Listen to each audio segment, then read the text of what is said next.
অদ্ভুত একটা ব্যাপার জানো, এই পৃথিবীতে এমন অনেক মানুষ আছে যারা তোমার নাম জানে, তোমার মুখ চেনে, তোমার হাসি দেখেছে, অথচ তোমার ভেতরে প্রতিদিন কী যুদ্ধ চলে তার খবর তাদের নেই।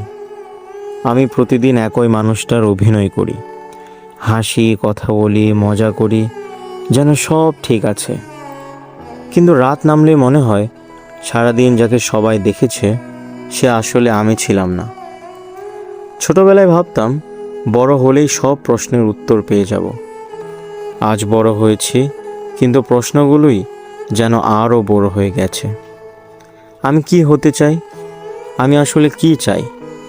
আর সবচেয়ে বড় প্রশ্ন, আমি কি সত্যিই নিজের মতো করে বাঁচছি, নাকি শুধু সবার প্রত্যাশা পূরণ করতে করতে নিজেকেই হারিয়ে ফেলেছি? কখনো ভীষণ ইচ্ছা করে একদিন কোনো পরিচয় ছাড়া কোথাও চলে যাই, যেখানে কেউ জিজ্ঞেস করবে না আমি কি করি, কত টাকা আয় করি, কতটা সফল। শুধু জিজ্ঞেস করবে তুমি কেমন আছো। হয়তো তখনই প্রথমবারের মতো আমি সত্যি উত্তর দিতে পারবো। কারণ মানুষ সবসময় শক্ত থাকার অভিনয় করতে করতে একসময় ক্লান্ত হয়ে যায়, আর সেই ক্লান্তির শব্দ বাইরে শোনা যায় না, শুধু নিজের ভেতরেই প্রতিধ্বনি হয়ে বাঁচতে থাকে।